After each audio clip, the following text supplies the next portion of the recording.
I always took the last train home because it was predictable and quiet, and predictability had become the only thing that kept my thoughts from spiraling at night.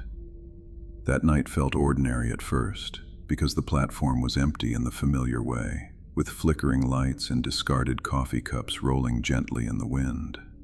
The digital board above me glitched once and then went completely blank, but I ignored it because it had done that before, and nothing bad had ever followed. When the train finally arrived, it did so without sound, sliding into the station like it had been waiting for me specifically. The doors opened and I stepped inside before I realized there was no driver, no conductor, and no recorded announcement welcoming passengers aboard.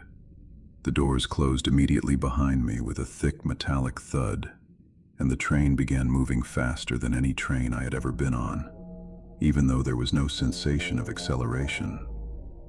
I sat down and checked my phone, but there was no signal, no time displayed, and no reflection of my face on the darkened screen.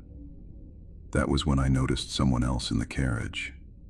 A man sat several rows ahead of me, facing forward, completely still, with his hands folded neatly in his lap as if he had been placed there rather than seated.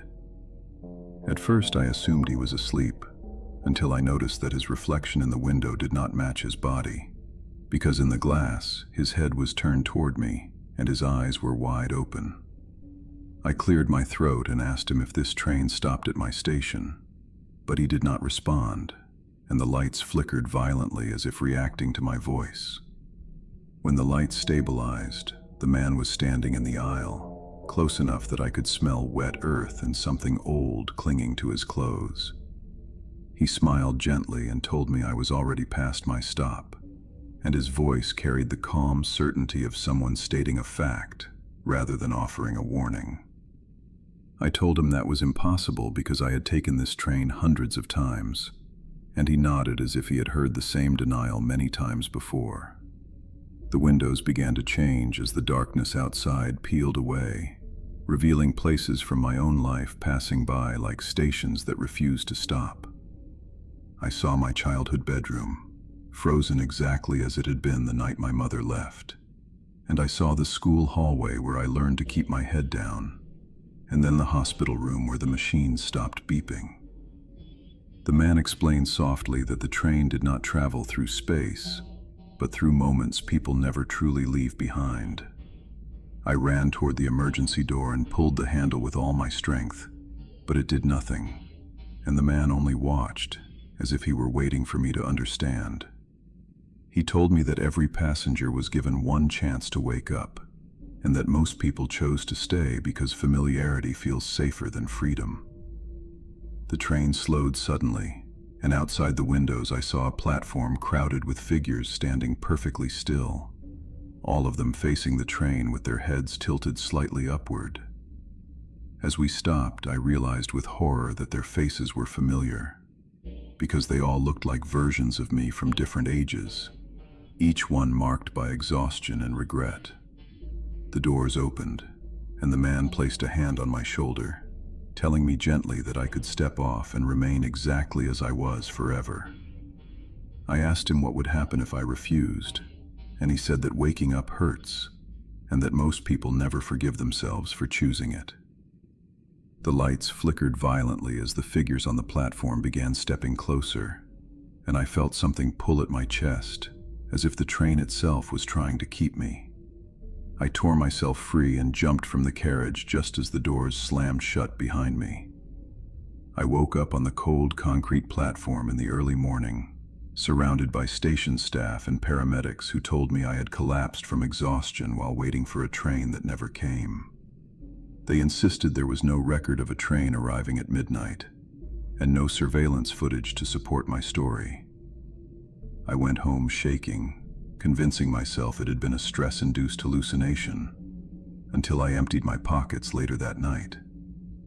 Inside was a train ticket I had never bought, stamped once. Destination, final stop. Since that night, I no longer take the last train, because every so often I see the man standing at the far end of the platform, smiling patiently, as if he knows I will eventually get tired again. And when the digital board flickers, it always shows one message for just a second longer than it should. Delayed. I tried to convince myself that what I saw on the platform was nothing more than exhaustion playing tricks on my mind. But denial became impossible the moment the dreams started following a schedule.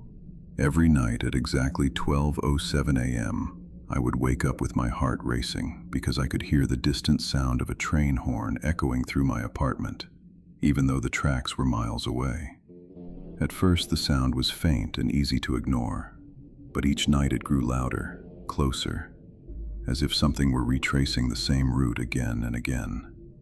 I stopped sleeping properly, because every time I closed my eyes, I saw the same empty carriage, the same flickering lights, and the same man standing patiently in the aisle. He never spoke in the dreams anymore, because he did not need to, and his silence felt heavier than any threat. One night I noticed something new. The ticket in my pocket was warm. I pulled it out with shaking hands and saw that the ink had changed, because beneath the original stamp, a second message had begun to bleed through the paper. Next departure, tonight.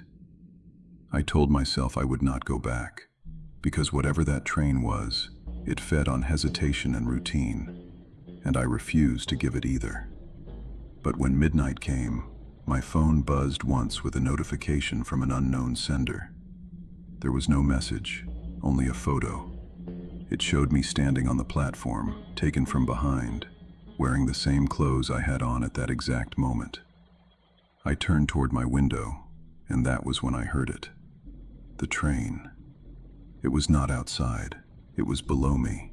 The floor vibrated as if something massive were passing beneath the building, and the walls groaned softly, like they were remembering something old.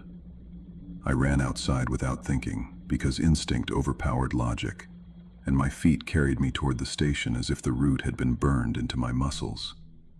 The platform lights were already on when I arrived, even though the station was supposed to be closed for the night.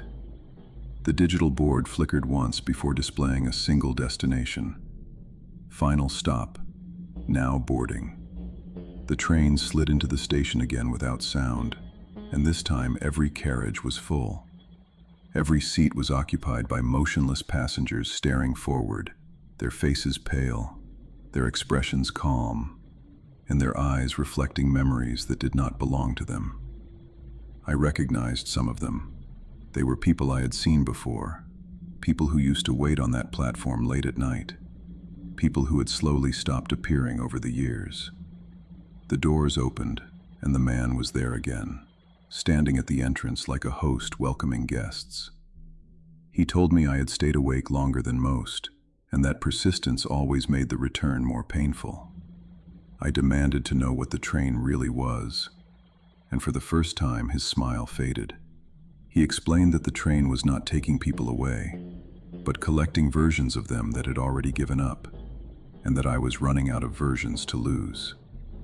The carriage lights dimmed as the train waited, and I felt something pulling at my chest again, stronger than before, as if my body remembered how close it had come to staying.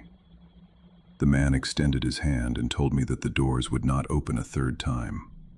Behind him, the passengers slowly turned their heads toward me in perfect unison, and every single one of them had my face.